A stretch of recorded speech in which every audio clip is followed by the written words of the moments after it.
Vos réactions nous intéressent avec Paulus Agathon. Paulus. Bonjour Dwayne, bonjour Caroline, Bonjour à toutes et à tous. Alors, sur la page Facebook, on a le message de Frédéric Yao. Il dit « Madame Seya s'est rendue compte de la maladie après s'être rendue à l'hôpital. Mais docteur, enfin Monsieur Yapo, est-ce qu'il y a des symptômes particuliers qui permettent de déterminer la maladie ?» Bien, je vais donner l'information en tant que président d'ONG, mais pas en tant que médecin. Voilà, il faudrait qu'on soit clair. Voilà, là, quand c'est comme ça, on sait de quoi il s'agit. Évidemment, il y a des symptômes. Derrière ces symptômes-là, derrière les maladies infantiles, se cache un peu le cancer. Pourrait se cacher même, pourrait se cacher le cancer. C'est les ballonnements de ventre, la fièvre répétée. La fièvre répétée, un enfant qui est toujours anémié, tout le temps anémié. Il faut pousser vraiment les examens un peu plus loin. Voilà, un enfant qui a tout le temps des ganglions et autres, ça apparaît, ça disparaît, son corps, il chauffe toujours, il faut pousser les examens. Un enfant qui se plaint de douleurs, de ballonnement de ventre, se plaint de douleurs, il faut pousser. Parce que ce n'est pas le seul type de cancer. Hein. Il y a plusieurs types de cancers. En Côte d'Ivoire, par exemple, il y a des types de cancers qui se répètent. Peut-être que la question va venir. Mais sinon, c'est un peu ces symptômes-là.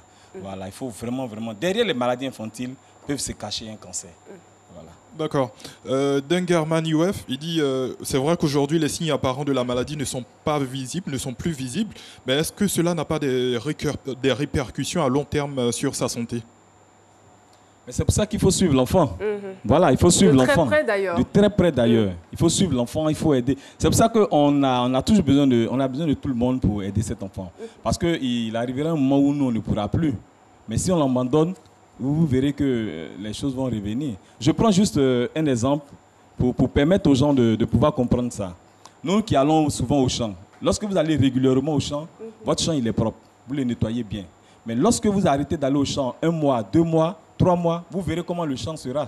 Vous voyez, c'est un peu comme ça que le cancer il est. Les bons herbes et les mauvaises herbes. Lorsque vous nettoyez toujours, les bons herbes vont rester.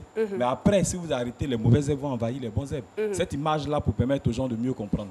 Voilà. Alors, vous nous disiez que ça tient dans le miracle. Ça, c'est une phrase qui vient de maman. Pourquoi, maman, vous dites que la guérison de votre enfant relève d'un miracle? En tout cas, il est guéri. C'est l'Éternel des armées, roi des rois. C'est lui qui a guéri cet enfant. Parce qu'il est quitté très loin. C'était pas du tout évident. Hein? Il y a l'argent. Tu peux avoir l'argent.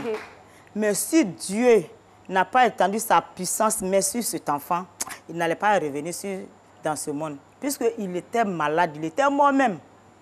Mais Dieu a fait son travail. Je remercie l'Éternel des armées. Merci beaucoup.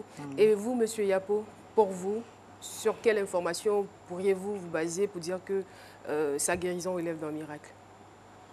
Bon, comme nous sommes croyants, voilà, et quand tu es croyant, tu fais toujours, tu as cette foi-là qui t'aide à comprendre. Mais sinon, on voit plusieurs enfants qui ferment définitivement les yeux. C'est cela. Voilà, et ça, c'est difficile à supporter. Quel est le pourcentage ici, en Côte d'Ivoire? Oh, bon, les pourcentages, vraiment, c'est des choses un peu, qui sont un peu cachées, qui sont un peu secrets. Donc, ça fait que... mais sinon, il y a plusieurs enfants qui ferment les yeux. Quand on suivait Nyan Ange, ils étaient au total 10 enfants comme ça qu'on suivait. Mais il y a près de 7 comme ça qui ont fermé les yeux, hein, définitivement les yeux. Mais ça, c'est difficile, quoi. Merci infiniment. Voilà. En tout cas, merci pour ce témoignage. On peut juste retenir que si vous constatez quelques symptômes, si vous constatez quelques signes au niveau de la santé de l'enfant, il ne faut surtout pas hésiter à aller à l'hôpital. Évitons tout simplement l'automédication et allons nous adresser aux spécialistes, aux professionnels. Merci infiniment pour ce témoignage. Merci de les applaudir très très fort. Paulus Agathon, merci pour la réaction du public.